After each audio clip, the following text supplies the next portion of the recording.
Let's now learn a little bit about the terrestrial ecosystem. We talked about the water cycle in the atmosphere.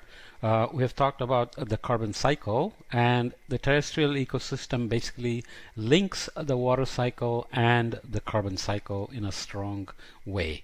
So we will just get a brief introduction to some of the concepts.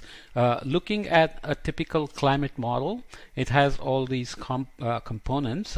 Given the solar energy at the top of the atmosphere, it does the atmospheric structure, the winds, the energy transports, ocean circulation, and some sort of a biosphere is represented in models, including dynamic vegetation now these days, as we talked about.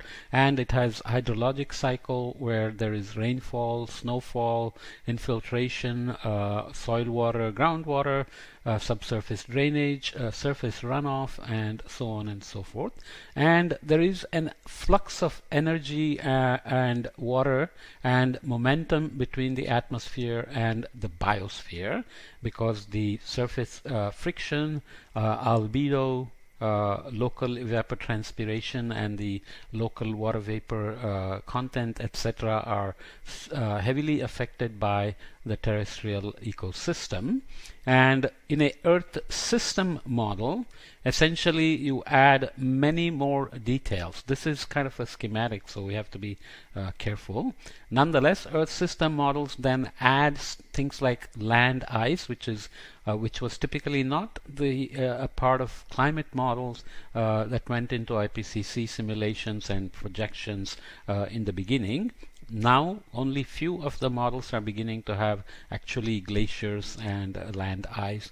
Permafrost is represented with deforestation, so human agency is beginning to be put in. Agriculture and its impacts on the fluxes, on albedo, on water exchange, on carbon uptake, smoke, dust, the biologically active volatile organic carbons, runoff, and there is more dynamic representation of gross primary production, respiration, and exchange of nitrogen, reactive nitrogen, methane, wetlands, runoff, and even the ocean has carbon cycle, including phytoplankton, zooplankton, and some food chain of consumers going from zooplankton and up. So it has of course deep water formation and so on, but also exchange of carbon associated with these things. Okay, so essentially that means that the Earth system models are beginning to add more and more of the components of the biosphere and biogeochemistry. So terrestrial biosphere coupling to the water and carbon cycles then becomes critical.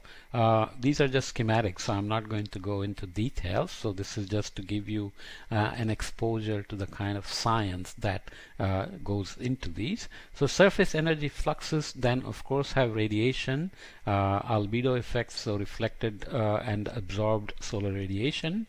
So temperature profiles in the soil, heat flux exchanges across the soil, and the components of the heat flux I hope you've already been exposed to somewhere.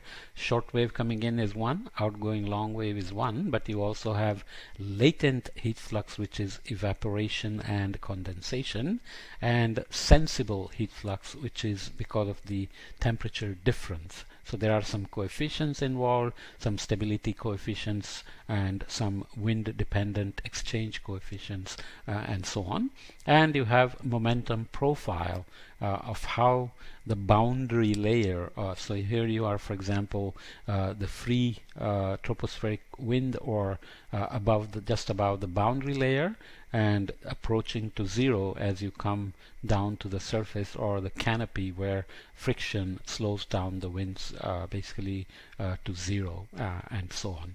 Okay, the hydrology then includes all these other processes of precipitation, interception by the canopy, evaporation. Transpiration is basically evaporation mediated by the biosphere. So it is evaporation happening through the leaves and the root system that brings it up from the soil. So there is sublimation of soil, melt,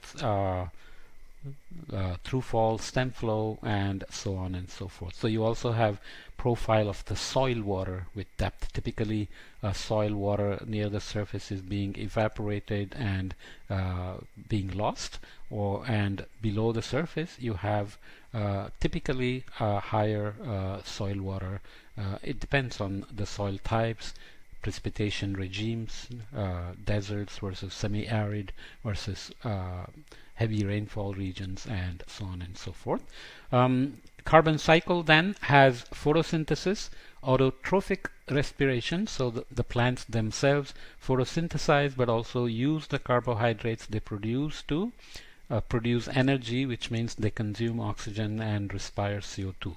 So in photosynthesis, they are consuming CO2, producing oxygen, but they are also respiring and consuming oxygen.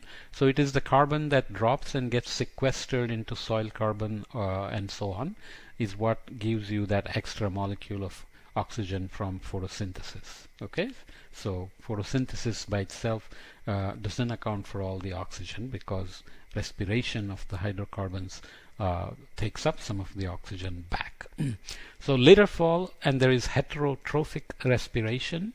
There is also emissions from fires, which is a contributor that we will look at. There are carbon pools in the foliage, in the stems of roots, in the soil. There is mineralization going on depending on soil types, their porosity, penetration of percolation of water. There is nutrient and water uptake through the root system to supply to the leaves and the hard material to be built for the trees, and so on. And there are impacts in terms of vegetation dynamics. There is competition, for example, C3 type plants and C4 type plants, which we will talk about in a minute. There are human disturbances. There is re-establishment, afforestation, growth, and then there is urbanization and land use change. There is also land use for farms. Sometimes farms get abandoned and reforestation happens, or deforestation happens for converting to agricultural land. So quickly again, there are the most important cycle other than carbon cycle are the nitrogen and phosphorus cycles.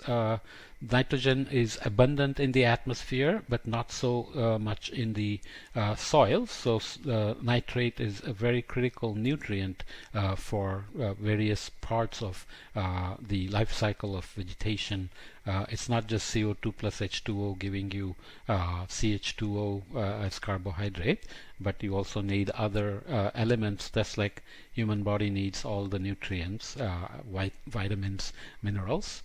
All living things need those, and fertilizer use has become more and more. So there is some deposition through lightning and other things, or airborne nitrates being deposited, but fertilizers, crop, livestock production, etc., all perturb the nitrogen cycle.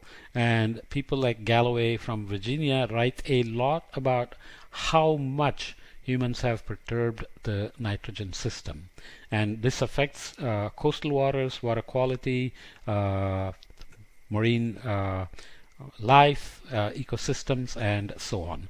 The big difference is there is no phosphorus in the air. Phosphorus is only cycling through the system like this. There is phosphate extraction from the mines, which is washing off dissolved phosphates into the water. There is erosion from phosphate rocks. There is organic decomposition, which is returning some of the phosphorus. There is phosphate uptake by the plants and crops via fertilizer applications, and so on. And there is obviously a phosphorus cycle in the ocean as well, because even for the marine life, phosphorus is a very critical nutrient. Okay, so biosphere in the ocean and in the atmosphere are important for water cycle, carbon cycle, also nitrogen and phosphorus cycle.